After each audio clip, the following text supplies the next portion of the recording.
Lovely राज, निकिता, शुभी जोशी।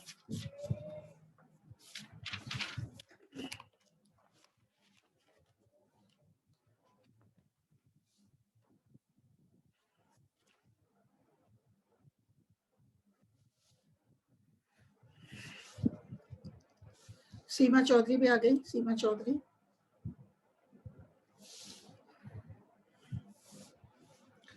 सीमा Chaudhary, Nikita Sharma, Shubhi Joshi, lovely राज इंगोनिया।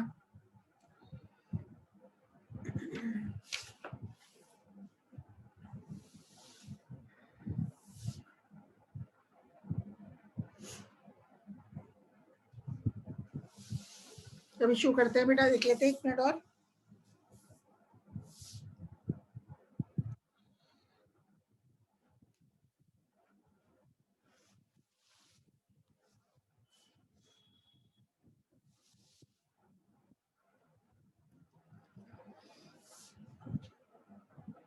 हाँ बेटा, अपन एक प्रैक्टिकल शो करेंगे। तो वो कौन सी स्लाइड शेयर मैं आपके साथ कर रही हूँ, सॉइल सैंपल वाली। ठीक है, तो अपन क्या लेंगे, अपन का उद्देश्य लिखेंगे। सबसे पहले उद्देश्य क्या है अपना, to determine the presence of carbonates in the given soil sample. दिए गए मृदा नमूने में कार्बोनेट्स की उपस्थिति को ज्ञात करना। दिए गए सॉइल सैंपल में कार्बोनेट्स की उपस्थिति ज्ञात करना। To determine the presence of carbonates in the given soil sample. तो आप प्रैक्टिकल कॉपी में क्या लिखोगे, कैसे करोगे इस एक्सपेरिमेंट को, रिक्वायरमेंट्स क्या क्या हैं इसके लिए। रिक्वायरमेंट्स हैं आवश्यक सामग्री, मृदा के नमूने, सॉइल सैंपल्स लेते हैं अपन, टेस्ट ट्यूब्स लेंगे, परख नलियां लेंगे, एवं तनु HCl मतलब हाइड्रोक्लोरिक एसिड का लेंगे। मतलब रिक्वायरमेंट्स क्या हैं, मृदा के नमूने, डिफरेंट सॉइल सैंपल्स को लेंगे, टेस्ट ट्यूब्स लेंगे, परख नलियां लेंगे, वह हाइड्रोक्लोरिक एसिड लेंगे, डाइल्यूट हाइड्रोक्लोरिक एसिड। अब इसकी विधि को लिखेंगे या कैसे इस एक्सपेरिमेंट को परफॉर्म करेंगे। तो पहला है बेटा, एक टेस्ट ट्यूब या परख नली में थोड़ी सी मिट्टी लें, थोड़ा सा सॉइल सैंपल लें एवं तथा इसकी डाइल्यूट HCl से क्रिया करवाएं। मतलब पहली टेस्ट ट्यूब में अपन क्या ले रहे हैं, थोड़ा सा सॉइल सैंपल लेते हैं, इसमें डाइल्यूट HCl को डालते हैं और डाइल्यूट HCl से इस सॉइल सैंपल की क्रिया करवाते हैं। अब परख नली में टेस्ट ट्यूब में निकलने वाली गैस के धुएं या बुलबुले का अवलोकन करते हैं। तो जब बेटा अपन टेस्ट ट्यूब में सॉइल सैंपल लेते हैं और उसमें डाइल्यूट HCl मिक्स करते हैं, तो अपन देखते हैं टेस्ट ट्यूब में से बुलबुले निकलते हैं या गैस के धुएं निकलते हैं। तो इस प्रकार निकलने वाली गैस की मात्रा एवं तीव्रता को एक काल्पनिक मानदंड 1.5 से 5.0 उच्च स्तर हाई ग्रेड पर निर्धारित करें। अत्यधिक मात्रा का स्तर 5.0 से अधिक एवं अल्प मात्रा का स्तर 1.5 से कम या 1 पर रखा जा सकता है। इसी प्रकार अन्य दूसरे मृदा के नमूने की अभिक्रिया तनु HCl से करवाकर इनसे निकलने वाली गैस की मात्रा का निर्धारण करते हैं। अपने ऑब्जर्वेशंस को निम्न तालिका में सूचीबद्ध करें। तो ऑब्जर्वेशंस में बेटा अपन क्या लिखेंगे, डिफरेंट सॉइल सैंपल्स, मृदा के नमूने लिए।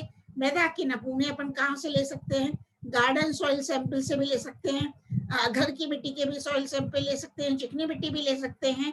और जब इनमें मृदा के सॉइल सैंपल्स में अपन क्या डालते हैं, डाइल्यूट HCl डालते हैं, तो अपन क्या नोट करेंगे, धुएं की तीव्रता, डिग्री ऑफ एफर्विसेंस ऑब्जर्व। तो पहला जो सॉइल सैंपल लिया उसमें धुओं की तीव्रता 2 थी, मतलब डिग्री ऑफ एफर्विसेंस ऑब्जर्व। तो कौन से में, ये अपन देख रहे हैं, अपने डिग्री ऑफ एफर्विसेंस भी नोट कर ली। तो अपने रिजल्ट्स क्या है,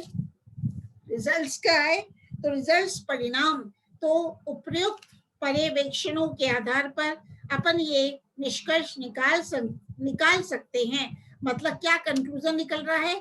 मृदा नमूना सैंपल 5, ये देखना, मृदा का नमूना soil sample number 5, soil sample number 5 में कार्बोनेट्स की मात्रा अधिकतम है, कार्बोनेट्स की मात्रा अधिकतम है। और सॉइल सैंपल नंबर 2 में, सॉइल सैंपल नंबर 2 में कार्बोनेट की मात्रा न्यूनतम है। क्यों? क्योंकि सॉइल सैंपल 2 में एफर्विसेंस, डिग्री ऑफ एफर्विसेंस कम है। देखना, सॉइल सैंपल नंबर 2 में कार्बोनेट्स की मात्रा अधिकतम है, सॉरी न्यूनतम है। सॉइल सैंपल 2 में कार्बोनेट्स की मात्रा न्यूनतम है, मिनिमम है, जबकि सॉइल सैंपल 5 में कार्बोनेट्स की मात्रा अधिकतम है, मैक्सिमम है, और मतलब इसमें डिग्री ऑफ एफर्विसेंस सबसे ज्यादा है। जैसे कि आपको दिख रहा है, तो अपन टेबल बनाएंगे और इसको एफर्विसेंस को प्लस से इंडिकेट कर देंगे। तो बाद में अपन इस निष्कर्ष पर, इस परिणाम पर पहुंचते हैं कि सॉइल सैंपल नंबर 2 में कार्बोनेट्स की मात्रा मिनिमम है, कार्बोनेट्स की मात्रा न्यूनतम है, मिनिमम है, जबकि सॉइल सैंपल नंबर 5 में कार्बोनेट्स की मात्रा अधिकतम है, मैक्सिमम है। फिर दूसरा अपन एक्सपेरिमेंट जो करेंगे उसका ऑब्जेक्टिव है, अपन लिखेंगे प्रैक्टिकल फाइल में, दिए गए मृदा नमूने में नाइट्रेट की उपस्थिति ज्ञात करना, to determine the presence of nitrate in the given soil sample. पहले तो अपन ने कार्बोनेट्स की मात्रा ज्ञात करी थी, अब अपन क्या करेंगे, मृदा नमूने लेंगे, उसमें नाइट्रेट की उपस्थिति ज्ञात करते हैं, जिसके लिए क्या क्या आवश्यक सामग्री चाहिए होती है, रिक्वायरमेंट्स हैं, वो है बेटा डाइफिनाइल अमीन, डाइफिनाइल अमीन, कंसंट्रेटेड या H2SO4 सल्फ्यूरिक एसिड, जल है, व्हाइट स्पॉट प्लेट या व्हाइट कैविटी सफेद गुहा। अब इसका मेथड क्या है, प्रोसीजर क्या है, लिए गए मृदा नमूने सॉइल सैंपल की थोड़ी मात्रा को व्हाइट स्पॉट प्लेट या सफेद गुहा में रखकर इस पर दो ड्रॉप्स कंसंट्रेटेड सल्फ्यूरिक एसिड का 0.02% विलयन डालते हैं, जिसके परिणाम स्वरूप नीला रंग उत्पन्न होता है। अब नाइट्रेट की सांद्रता अनुसार नीले रंग के गहरेपन को काल्पनिक स्तर 1 से लेकर 5 के बीच निर्धारित करते हैं एवं अपने पर्यवेक्षण को निम्न प्रकार से टेबुलेटेड करते हैं। तो देखना बेटा, अपन क्या बनाएंगे, एक टेबल बनाएंगे, मृदा नमूने में नाइट्रेट की मात्रा, इसको लिखेंगे सॉइल सैंपल्स, विभिन्न सॉइल सैंपल्स अपने लिए हैं, और फिर दूसरे में क्या लिखेंगे, डिग्री ऑफ ब्लू कलर, नीले रंग के गहरेपन की मात्रा। तो अपन नीले रंग के गहरे रंग की मात्रा प्लस से दिखाते हैं। मेन परिणाम क्या निकलता है बेटा, उपरोक्त पर्यवेक्षण से ज्ञात होता है कि दिए गए मृदा के नमूने नंबर 5 मतलब सॉइल सैंपल नंबर 4 में नाइट्रेट की मात्रा सर्वाधिक है। ये देखो, सॉइल सैंपल नंबर 4 में नाइट्रेट की मात्रा सर्वाधिक है, जबकि सॉइल सैंपल नंबर 2 में, सॉइल सैंपल नंबर 2 में नाइट्रेट की मात्रा न्यूनतम है। पर बेटा इसमें ये सैंपल की मात्रा जो दिखा रहा है गलत है, क्योंकि 3 देखना, सॉइल सैंपल नंबर 1 में नाइट्रेट की मात्रा में जब 3 प्लस दिखाएं, तो यहाँ पे तो सॉइल सैंपल 2 में, ये जो सॉइल सैंपल 2 है उसमें 1 ही प्लस दिखा है, मतलब इसको लिखना चाहिए था, ये सॉइल सैंपल 2 में बिल्कुल सही है, नाइट्रेट की मात्रा न्यूनतम है, क्योंकि 1 प्लस से दिखाया गया है। डिग्री ऑफ ब्लू कलर, नीला रंग बहुत कम उत्पन्न होता है, जबकि सॉइल सैंपल नंबर 5 पे, 4 में नहीं है, नंबर 5 में नाइट्रेट की मात्रा मैक्सिमम है। तो ये देखना 1 2 3 4 5 प्लस दिखाएं, और नंबर 4 में तो 1 2 3 4 प्लस ही है। तो सॉइल सैंपल नंबर 5 में नाइट्रेट की मात्रा कैसी है, अधिक है, नाइट्रेट की मात्रा अधिक है, और सॉइल सैंपल नंबर 2 में नाइट्रेट की मात्रा न्यूनतम दिखाई गई है। ठीक है, तो ये हो गया अपना नाइट्रेट की उपस्थिति का अध्ययन करना। अब एग्जाम में जो आता है कभी कभी अपन, ऑब्जेक्टिव क्या है, दिए गए मृदा नमूने के पीएच मान का निर्धारण करना। कोई भी सॉइल सैंपल अगर आपको देते हैं, मतलब तो उसकी पीएच वैल्यू आप ज्ञात करते हो, तो वो कैसे करते हो? ऑब्जेक्टिव क्या है, to determine the pH value of the given soil sample. इसके लिए पीएच ज्ञात करने के लिए, सॉइल सैंपल की पीएच ज्ञात करने के लिए बेटा आपको किस किस आवश्यक सामग्री की जरूरत होती है? एक होता है बेटा BDH, यूनिवर्सल इंडिकेटर, ये मेन है यहाँ पे, BDH universal indicator test tubes, और पीएच ज्ञात करने के लिए पीएच पेपर का भी उपयोग किया जा सकता है, और अभी अपन यूज करेंगे BDH यूनिवर्सल इंडिकेटर। तो पीएच एक अनूठा लक्षण है जिसके द्वारा मृदा की रासायनिक प्रकृति की जानकारी मिलती है। इसकी सहायता से, पीएच की सहायता से मृदा की अम्लीयता अर्थात हाइड्रोजन आयंस की सांद्रता एवं क्षारीयता भी ज्ञात होती है।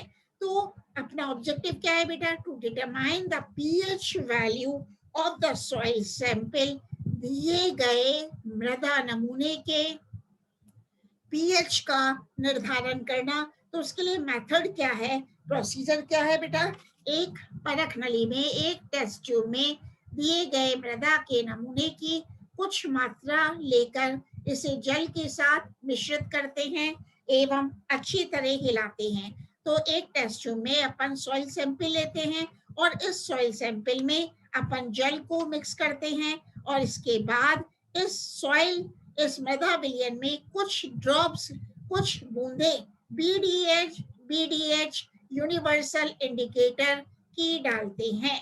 पहली टेस्ट ट्यूब में क्या ले रहे हैं बेटा, मृदा के नमूने लेते हैं, सॉइल सैंपल लेते हैं और उसमें जल को मिक्स कर देते हैं, और जल मिक्स करने के बाद इस मृदा विलयन में कुछ ड्रॉप्स BDH इंडिकेटर की डाल देते हैं। तो मृदा विलयन में प्राप्त रंग की BDH इंडिकेटर की बोतल पे बने चार्ट के रंग से तुलना कर उसके पश्चात मृदा की पीएच ज्ञात कर इसे नोटबुक में अंकित करते हैं। अब जब अपन ने BDH इंडिकेटर डाल दिया तो इस BDH इंडिकेटर की बोतल पर बेटा एक चार्ट बना होता है, और तो अपन क्या करते हैं, मृदा विलयन में प्राप्त रंग की BDH इंडिकेटर की बोतल पर बने चार्ट के रंग से तुलना कर उसके पश्चात मृदा की पीएच ज्ञात करते हैं। दूसरी एक परख नली में मृदा की कुछ मात्रा लेते हैं तथा इसमें बेरियम सल्फेट BaSO4 की बराबर मात्रा मिलाकर लगभग 20 मिलीलीटर जल डालते हैं और समूचे विलयन को अच्छी तरह हिलाते हैं।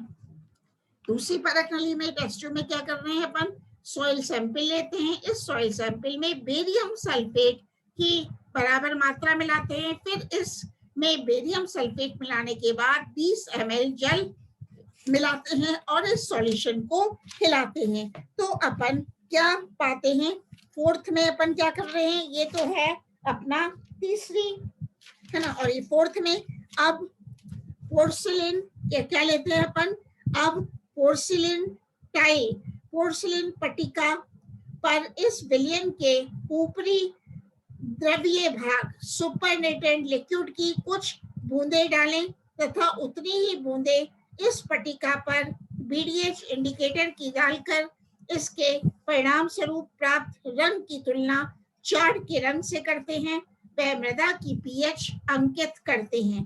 क्या कर रहे हैं, इसके बाद जब आपने बेरियम सल्फेट ले लिया, जल को मिक्स कर लिया, तो अब पोर्सिलेन पट्टिका, पोर्सिलेन टाइल पर इस विलयन के ऊपरी द्रव्य भाग सुपरनेटेंट लिक्विड की कुछ बूंदे, कुछ ड्रॉप्स डालते हैं तथा उतनी ही बूंदे इस पट्टिका पर, इस पोर्सिलेन टाइल पर BDH इंडिकेटर की डालकर इसके परिणाम स्वरूप प्राप्त रंग की तुलना चार्ट के रंग से करते हैं एवं मृदा की पीएच अंकित करते हैं। नेक्स्ट है एक अन्य परख नली लेते हैं, एक अन्य टेस्ट ट्यूब लेते हैं। एक अन्य परख नली में मृदा नमूने की कुछ मात्रा को जल के साथ मिलाते हैं तथा इसमें पीएच पेपर की पट्टी डालकर प्राप्त होने वाले रंग का अवलोकन कर इसकी तुलना चार्ट में दिए गए निश्चित पीएच के रंग से करते हैं। इस प्रकार प्राप्त मृदा नमूने की पीएच को नोट कर लेते हैं। तो ये तो हुआ मृदा को पीएच नोट करने का तरीका, पीएच एक्सपेरिमेंट का तरीका। ठीक है, तो ये हो गया अपना एक्सपेरिमेंट्स किस तरह से अपन करते हैं।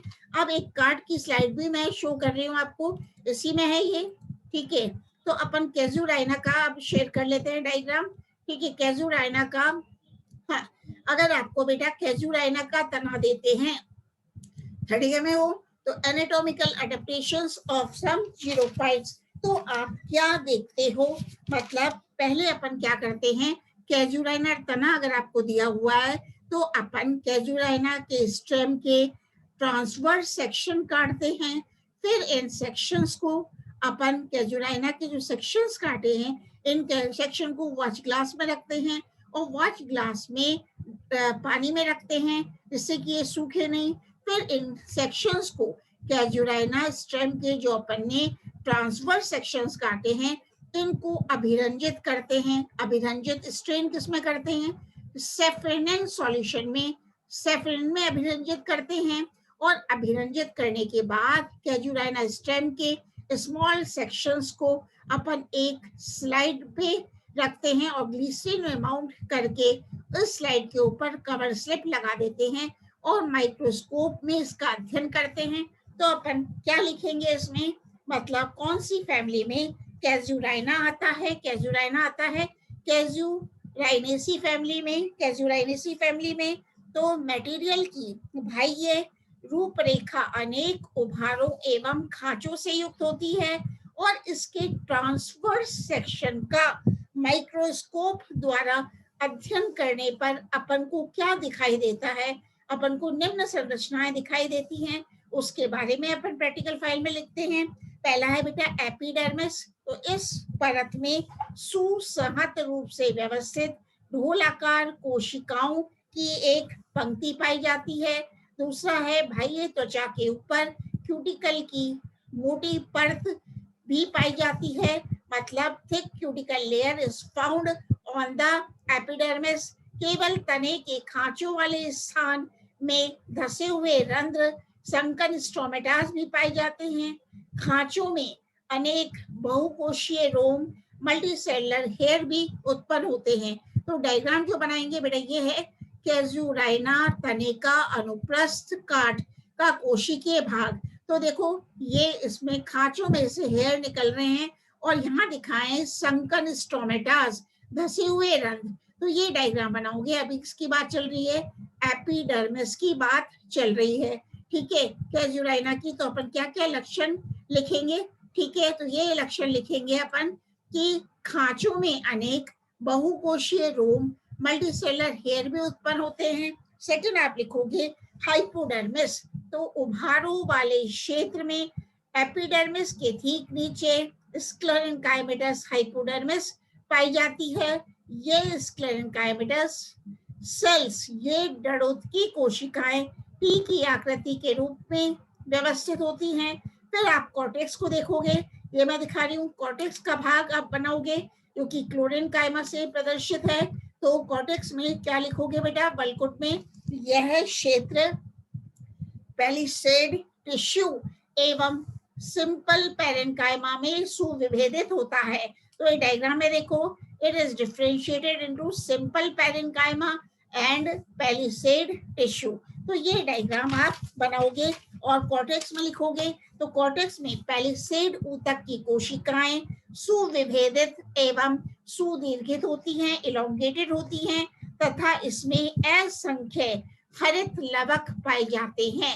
ये पैलिसेड या खम्भ ऊतक कोशिकाएं हाइपोडर्मिस के ठीक नीचे पाई जाती हैं और खम्भ ऊतक पैलिसेड परत के नीचे मृदूतक कोशिकाएं पाई जाती हैं। ये वल्कुट क्षेत्र का अधिकांश भाग घेरती हैं। अब बात करते हैं कॉर्टिकल वेस्कुलर बंडल, क्योंकि आपको इसमें दिख रहा है, देखो लाइन डायग्राम में कॉर्टिकल बंडल्स, ये लिखा हुआ cortical bundles and vascular bundles. ठीक है, तो कॉर्टिकल बंडल्स, वेस्कुलर बंडल्स, वल्कुटीय संवहन बंडल, ये दिखा है बेटा कॉर्टिकल वेस्कुलर बंडल। मैं एरो घुमा रही हूँ, तो इसकी बात कर रहे हैं अपन, किसकी, वल्कुटीय संवहन बंडल।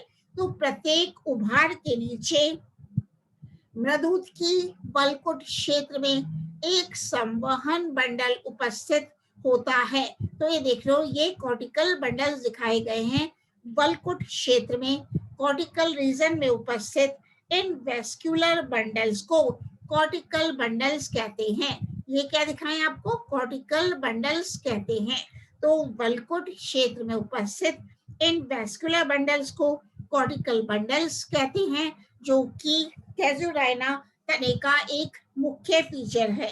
ठीक है, और प्रत्येक वल्कुटीय संवहन बंडल संयुक्त समपार्श्वीय वर्धी ओपन एवं एंडार्क अंत आदिधारक होते हैं।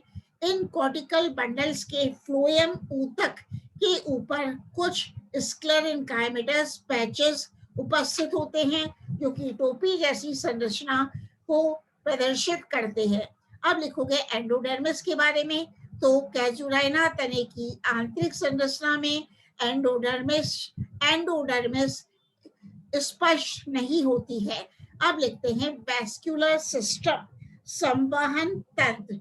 तो प्रत्येक खांच वाले स्थान के नीचे एक वेस्कुलर बंडल, एक संवहन बंडल पाया जाता है।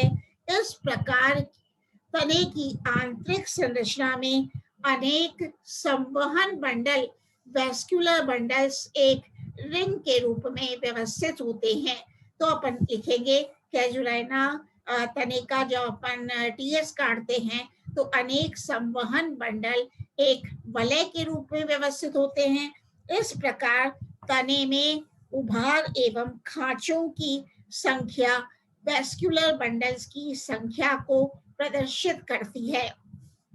नेक्स्ट पॉइंट है, इन संवहन बंडलों में फ्लोएम इन संवहन बंडलों में फ्लोएम ऊतक परिधि की ओर व्यवस्थित होता है, और फ्लोएम में चालनी नलिकाएं, सीब ट्यूब्स, कंपेनियन सेल्स, सह कोशिकाएं, फ्लोएम फाइबर्स, फ्लोएम रेशे व फ्लोएम पैरेन्काइमा इत्यादि पाए जाते हैं। और संवहन बंडल संयुक्त समपार्श्वीय वर्धी एवं अंत आदिधारक होते हैं। इन संवहन बंडलों में कुछ मात्रा में द्वितीयक वृद्धि भी पाई जाती है। और नेक्स्ट पॉइंट है, जाइलम एवं फ्लोएम के बीच एक अंतरापूलीय कैम्बियम पट्टिका, इंट्राफेसिकुलर कैम्बियम स्ट्रिप भी मौजूद होती है। जाइलम में वाहिनिकाएं, ट्रैकील्स, वाहिकाएं, वेसल्स एवं जाइलम मृदुतक, जाइलम पैरेन्काइमा इत्यादि भी उपस्थित होते हैं। मज्जापित है, तने के केंद्रीय भाग में स्पष्ट मज्जा क्षेत्र पाया जाता है। इसकी कोशिकाएं मृदुतकी होती हैं एवं इनके बीच इंटरसेलुलर स्पेसेस पाए जाते हैं। लास्ट में प्रैक्टिकल कॉपी में अपन क्या लिखते हैं, आइडेंटिफिकेशन, मतलब सब कैसे पहचानते हैं कि ये कैजुराइना का ही तना है। तो पहला पॉइंट लिखोगे आइडेंटिफिकेशन, पहचान में संवहन बंडल संयुक्त होते हैं, समपार्श्वीय वर्धी होते हैं एवं अंत आदिधारक होते हैं, और कैम्बियम उपस्थित होता है। तो ये दिखाता है कि कैजुराइना का स्टेम है और डाइकॉट स्टेम है। दूसरा है, मोटी क्यूटिकल परत उपस्थित होती है, रंध्र स्ट्रोमेटास धसे हुए पाए जाते हैं, वह खांचों में उपस्थित होते हैं। तो कह सकते हैं ये कैजुराइना का स्टेम है। और खांचों में बहुकोशीय रोम, मल्टीसेलुलर हेयर पाए जाते हैं। यांत्रिक ऊतक सुविकसित होता है। Mechanical tissue is well developed. खम्भ ऊतक, पेल्सेट टिश्यू कोशिकाएं क्लोरेन्काइमेटस होती है। ठीक है, वल्कुटीय संवहन बंडलों, कॉर्टिकल वेस्कुलर बंडल्स के ऊपर स्क्लेरेन्काइमा कैप, डरोत की टोपी समान संरचना की उपस्थिति भी ये दर्शाती है कि ये कैजुराइना स्टेम का सेक्शन है। इसी प्रकार कैलोट्रोपिस तने का अपन अध्ययन करेंगे तो आंकड़े आंख का तना, तो कैलोट्रोपिस तने का अध्ययन करने के लिए अपन पहले बेटा कैलोट्रोपिस तने का अनुप्रस्थ काटेंगे। फिर जो स्टेम की कैलोट्रोपिस तने के जो स्मॉल स्मॉल पीसेस हैं उनको अपन क्या करेंगे, अभिरंजित करेंगे। किसमें अभिरंजित करते हैं, सेफ्रेनिन में अभिरंजित करते हैं और उसको बाद इसको डिस्टिल वाटर से वॉश कर लेते हैं और एक स्लाइड पर ग्लिसरीन में माउंट करके उसके ऊपर तने के ऊपर कवर स्लिप रख के माइक्रोस्कोप में इसका अध्ययन करते हैं। तो कैलोट्रोपिस तने का अनुप्रस्थ काट गोलाकार दिखाई देता है जिनमें कुछ निम्न ऊतकों का विभेदन होता है। तो आप दोनों ही प्रैक्टिकल फाइल में डायग्राम बनाओगे, stem, Calotropis stem, outline stem and this is the cellular part, कोशिकीय पार्ट। तो आप क्या देखोगे, एपिडर्मिस है सबसे पहले। तो एपिडर्मिस पतली भित्ति की कोशिकाओं से निर्मित स्तर होता है, ठीक है, और जिसकी कोशिकाएं रेडियली इलोंगेटेड होती हैं। एपिडर्मिस की बाह्य सतह पर मोटी क्यूटिकल तथा मूंग की परत पाई जाती है। एपिडर्मिस की कुछ कोशिकाओं में बहुकोशिक रोम विकसित होते हैं। अब लिखोगे कैलोट्रोपिस स्टेम के कॉर्टेक्स के बारे में। तो यह बाह्य कुछ स्तरीय कोलन कायमा स्थूल कोणों तक कोलन कायमा तथा भीतरी अनेक स्तरीय मृदुतक पेरेन कायमा में विभेदित होता है। तो आप देख रहे हो ये जो डायग्राम है कैलोट्रोपिस तने का, ये बताओगे तो इट इज कॉर्टेक्स कोलन कायमा में, वह पेरेन कायमा में डिफरेंशिएटेड होता है। तो क्या बता रही हूँ, जो कॉर्टेक्स है, किसका कॉर्टेक्स, कैलोट्रोपिस तने का जो कॉर्टेक्स है ये बाह्य कोलेनकाइमा व पेरेन्काइमा में विभेदित होता है, ठीक है। तो इसके बाद आप लिखोगे कि मृदुत की क्षेत्र की कोशिकाएं गोल तथा अंतरकोशीय अवकाशों युक्त होती हैं। मृदुत की क्षेत्र में पेरेन्काइमेटस क्षेत्र में अनेक लेटेक्स वाहिकाएं उपस्थित होती हैं। तो ये कैलोट्रोपिस का लक्षण है। बलकुट की सबसे भीतरी परत ढोल आकार कोशिकाओं से बनी होती है जिसे एंडोडर्मिस कहते हैं। एंडोडर्मिस में कैस्पेरियन पट्टियां अनुपस्थित होती हैं परंतु इनमें स्टार्च पाया जाता है। फिर लिखोगे पेरिसाइकिल परिरंभ, ये बहुस्तरीय एवं दृढ़ ऊतक तथा मृदुतक दोनों प्रकार के ऊतकों से बनी होती है। ये दोनों ऊतक एकांतर क्रम में व्यवस्थित होते हैं। लास्ट है वेस्कुलर रीजन, संवहन क्षेत्र।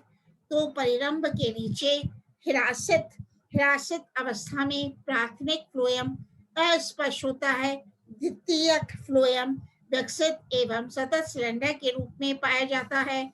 तो सेकेंडरी फ्लोएम के नीचे वलय के रूप में स्पष्ट बहुस्तरीय कैम्बियम क्षेत्र विभेदित होता है। कैम्बियल क्षेत्र के भीतर द्वितीयक जाइलम का सिलेंडर उपस्थित होता है और जाइलम अंत्य आदिदारुक होता है। तो द्वितीयक जाइलम सिलेंडर के भीतर की ओर प्राथमिक जाइलम के पास मज्जा में फ्लोएम के गुच्छ उपस्थित होते हैं जिसे इंट्राजाइलरी फ्लोएम और इंटरनल फ्लोएम कहते हैं। तो देखो ये मेन फीचर है, ये आपको दिख रहा है यहाँ पे इंट्राजाइलरी फ्लोएम और कैसे है, ये है प्राइमरी जाइलम, ये है इंट्राजाइलरी फ्लोएम जो कि कैलोट्रोपिस के तने में पाया जाता है। अब लास्ट बात करते हैं कैलोट्रोपिस तने की पहचान कैसे करोगे कि दिया गया पदार्थ द्विबीजपत्री तना है तथा मरोत्पद लक्षण दर्शाता है। तो पहला पॉइंट ये लिख देंगे बेटा, संवहन पूल संयुक्त समपार्श्विक खुले तथा अंत्य आदिदारुक प्रकार के होते हैं, ठीक है। तो द्वितीयक वृद्धि उपस्थित होती है जिसमें सतत वेस्कुलर सिलेंडर का निर्माण होता है और मोटी क्यूटिकल तथा मूमी परत उपस्थित होती है। अनेक रोम पाए जाते हैं। स्थूल कोण ऊतक के रूप में एंडोडर्मिस उपस्थित होती है, अधश्चर्म उपस्थित तथा इसकी कुछ कोशिकाओं में क्लोरोप्लास्ट उपस्थित होते हैं। परिरंभ पेरिसाइकिल बहुस्तरीय होती है तथा लेटेक्स वाहिकाएं उपस्थित होती हैं। तो ये जीरोफिटिक लक्षण है और ये दिखाता है कि ये कैलोट्रोपिस